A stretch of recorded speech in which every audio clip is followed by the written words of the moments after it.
Hello friends आम्भे मैंने एबे city exam रे रीजनिंग रु आसुथिबा किछि सिलेक्टेड क्वेश्चन डिस्कशन करिवु जहाँकि आपण मानक पई बहुत इंपोर्टेंट। आपण मन जदि सिटी एग्जाम पई सिलसिल प्रिपेयर होचंती ताहाले वीडियो को प्रथम रु शेष पर्यंत देखंतु काहे कि ना ए टाइप रो क्वेश्चन ही आपनकर एग्जाम रे आसीबो। आपण जदि प्रतिदिन ए भली वीडियो देखा को चाहउचंती ताहाले हम चैनल को सब्सक्राइब करंतु एवं नोटिफिकेशन बटन को ऑन कर रखंतु जहाँ फल नेक्स्ट वीडियो जतले भी अपलोड हेबो आपण माने जानि परिबे और आपनकर एग्जाम पई मध्ये प्रिपरेशन हेई परिबे। प्रदत्त क्रम नथिबा संख्याटी कौन अटे 2187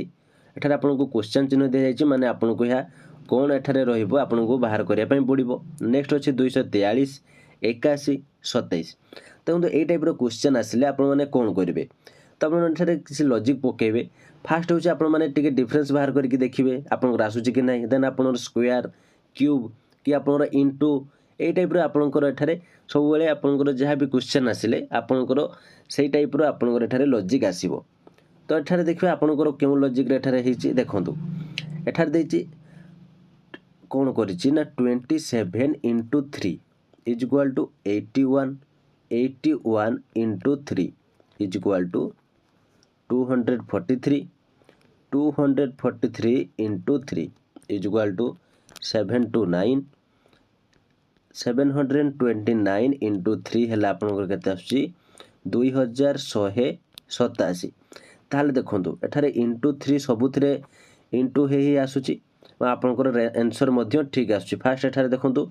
27 into 3 हेले 81 81 into 3 243 into 3 हेले एठारे आसुची केते 729 और 729 रे हम जदि 3 एठारे गुणन करूछु ताले एठारे 2187 आसुची ताहले हमर आंसर एठारे ठीक रहउची ताले ऑप्शन सी होची हमर राइट आंसर 729। नेक्स्ट क्वेश्चन चलंतु देखिबा देखंतु नेक्स्ट क्वेश्चन ए टाइप रो क्वेश्चन आपनर एग्जाम रे बहुत टाइम आसे काहे कि ना ए होची आपनर डायरेक्शन क्वेश्चन तो आपण माने भलो भाबरे म आपन को एथरे बुझाय पई ट्राई करिवे जेमिति ए टाइप रो क्वेश्चन आसले आपण माने केबे भी छाडी के आसीबे नै आपण माने 100% करि के आसीबे मु ठीक आंसर ही देई के आसीबे। तो एठारे बहुत पिला कंफ्यूज हो जानती जहा कि तार ट्रिक आपण मानकु जणा न थाए ए टाइप रो क्वेश्चन को आपण माने केमते करिवे भलो भाबरे देखंतु एठार से कोन कहूची स्मिता जनरल स्टोर रे पहुँचवा पाई पूर्व दिगरे 2 किलोमीटर चलिला से तापरे बाम को बुली 1 किलोमीटर चलिया परे फार्मासी ठारे पहुँचिले मूल स्थान ठारू से केउ दिगरे गले। देखंतु एठारे आपन को जेउ टाइप रो एठारे क्वेश्चन आसीची तो ए टाइप रो क्वेश्चन को आपण माने केमिति करिवे तो फास्ट होची आपन को ईस्ट वेस्ट नॉर्थ साउथ एमती आपण माने करंतु। तो आपनकर ये होची ईस्ट ये होची वेस्ट ये होची नॉर्थ ये होची साउथ। तो एबे आपण माने भलो भाबरे क्वेश्चन ऊपर को आसंतु सी कहिची आपनकर एठारे जनरल स्टोर किछि आवश्यकता नाही आपण माने फास्ट देखंतु से कोन केउ दिगो को जाउची स्मिता जनरल स्टोर रे पहुँचवा पाई पूर्व दिगरे 2 किलोमीटर चलिला। तो फ्रेंड्स ये होची हमर ईस्ट तो पूर्व दिग को धरा जाऊ 2 किलोमीटर से ठारे चलीची ये होची तारो 2 किलोमीटर। तो एबे से कोन कहूची से तापरे बाम को बुली 1 किलोमीटर चला। तो फ्रेंड्स ये जदी एई आड़ को ठिया हेची ताले बामटा को आड़ को होबो बामटा तारो एई आड़ को होबो तो केते मीटर ठारे चलीची 1 किलोमीटर एठारे से चलीची बुझी पाले। तेबे से एबे कोन कहूची परे फार्मासी टारे पहुँचला अच्छा एठारे से फार्मासी टारे पहुँच जाईची तबे से कोन कहूची ना मूल स्थान रु से केउ दिगरे गले देखो मूल स्थान होची तारो एटा मिडिल पॉइंट तो एठारु से एई दिगटा से केते मागुची बुझी पाले मूल स्थान रु केउ दिग को गले ताले एठारे कोन होबो एठारे होची आपनकर नॉर्थ ईस्ट बुझी पाले। तो नॉर्थ ईस्ट माने आपनकर उत्तर पूर्व तो आपनकर ऑप्शन बी होची राइट आंसर। तो एठारे जदी पूर्व उत्तर भी आपन जदी थांता ताले आपनकर ता भी आंसर हेई पारथांता। तो एठारे ऑप्शन बी देइची उत्तर पूर्व तेणु आपनकर एठारे नॉर्थ ईस्ट बा उत्तर पूर्व होची राइट आंसर। तो यही टाइप जिते भी आपनकर क्वेश्चन आसीबो आपण fast east west north south बाहर करदेबे बाहर करदेले ही आपण तार आंसर जानि परिबे एवं आपण मानकु क्वेश्चन रे जेउ दिग को आपण को जीवा पई कहउथिबो सेही दिग को आपण माने भला भाबरे चेक करिवे एवं सेही दिग को आपण माने जिबे। तो सही टाइप रे जदी आपण माने क्वेश्चन गुडी को आंसर देउचंदी ताले आपण मानकर आंसर ही ठीक आसीबो। तो चलंतु नेक्स्ट क्वेश्चन देखिबा कोन रहिची। नेक्स्ट क्वेश्चन देखंतु EAR को 27 भाबे WAL को 64 भाबे कोडभुक्त करा जायछि तेबे लोनली LONELY को किपरि कोडभुक्त कराजिवो। देखो ये टाइप क्वेश्चन आपको बहुत सहज किंतु आपको किसी भाविया पड़ो एठार आपको एनसर टी केमती देबे। फास्ट एठार देखो कौन कही EAR को 27 तो एठार EAR हूँ केते एठार आपंकर 3टी अच्छी EAR केते 3टी EAR 1 2 3 तो ये आपंकर 3टी हूँ तो एठार से कौन करछि ना 3 × 3 × 3 = 27 तो एठार देखो वाल को अच्छे आपंकर 64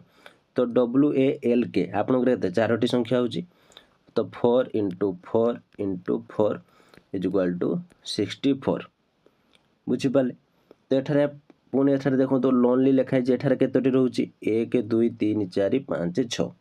तो एठार 6टी रोची ताले 6 × 6 × 6 = 216 तो यह हूँ आपंकर ऑप्शन सी हूँ राइट आंसर 216। तो फ्रेंड्स आप मैंने बुझीपार्टी कि नहीं मत कमेंट बॉक्स निहाती भाव जनातु जदि कौटी बुझे भूल हो तो मुझे आपको नेक्स्ट वीडियो ट्राई करवा नेक्स्ट क्लास ट्राई करी आपको केमती भल भाव में बुझे पारि किंतु मत आप कमेंट बॉक्स जनातु कि आपंकर कौटी असुविधा होची आपण मैंने बुझीपार्टी कि नहीं कि केमती आपने बुझापी चाहूँगी क्यों सब्जेक्ट बुझापी चाहूँगी तो मत कमेंट बॉक्स निहाती भाव जनातु जहाँफल मुझे जानीपारि कि आपने क्यों टाइप्र आपने क्वेश्चन चाहूँगी क्यों सब्जेक्ट आपने बुझापी चाहूँगी तो मु नेक्स्ट क्लास से ही सिलेक्टिव क्वेश्चन आपको नहीं आसबि जहाँफल आपने प्रिपेरेसन करेंगे। नेक्स्ट क्वेश्चन आम कौन रही देखा प्रदत्त क्रम संख्या गुड़िकर परवर्ती संख्याटी कौन है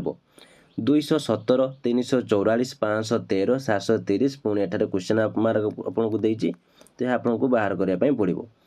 तो एठार केमती आपने भल भाव देखूँ 217 344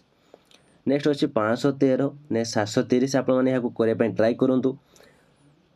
देखो मुझे आपको जन दूसरी एठार केमती एठार 6 रो Q + 1 = 217 7 रो Q + 1 = 344 8 रो Q + 1 = 513 9 रो Q + 1 = 730 10 रो Q + 1 = 1001 तो आप राइट आंसर होची ऑप्शन डी 1001। देखो तो यही टाइप जो आप क्वेश्चन आसो ना आप फास्ट डिफरेंस बाहर करेंगे फास्ट डिफरेंस बाहर करेंगे जदि डिफरेंस आप आंसर आसुना आपंकर स्क्वायर कि आपंकर क्यूब नहीं आपने बाहर करेंगे आप आंसर आसीज ये 3टी ट्रिक आप फास्ट एठारे पुट करेंगे जेकोसी ट्रिक्रे आपंकर आंसर टी आसीज। तो चलते नेक्स्ट क्वेश्चन कौन रही देखा नेक्स्ट क्वेश्चन रही प्रदत्त क्रम संख्या गुड़िकर परवर्ती संख्याटी कौन है 199 210 223 238। तो फ्रेंड्स आपण मानक मु फास्ट कही जे एई टाइप रो क्वेश्चन जतले आसीबो फास्ट ट्रिक होची आपण माने यार डिफरेंस बाहर करिवे। तो डिफरेंस बाहर कले बहुत गुड़े क्वेश्चन रे आंसर आपन सॉल्व हो जाए जदि क्वेश्चन आंसर आपनकर एठारे आसु नाही ताले आपन क्यू बा आपनकर स्क्वायर बाहर करी आपन ट्राई करिवे। तो ए क्वेश्चन टी को आपण पई रखिली या होची आपन को पई बोनस क्वेश्चन ए क्वेश्चन रे आंसर आपण माने मते कमेंट बॉक्स रे जणेबे कि यार आंसर टी कोन हेबो। तो आमे मते देखिबो कि आपण माने याको बुझी पारुचंती कि नाही आपण माने यार आंसर टी करि पारुचंती कि नाही आमे मते देखा पई चाहूछु। तेणु आपण जदि यार सब क्वेश्चन बुझी पारुचंती तो आपण माने आंसर टी को मते कमेंट बॉक्स रे जणांतु जहा फल मु मते जानि परिबे कि आपण माने ठीक रे बुझी पारुचंती कि नाही। तो फ्रेंड्स ये थी आज भिडियोटी केमती लगे मुझे किसी डाउट थाए कमेंट बॉक्स निश्चित भाव जनइबे भिडियोटी भल लगी लाइक और शेयर करेंगे आपड़ जब कई सांगसाथी जदि आपंकर कई सीटी प्रिपरेशन होती भिडियो गुड़िक शेयर करूँ जहाँफल से घर रही प्रिपरेशन करेंगे। तो आज एति थैंक यू।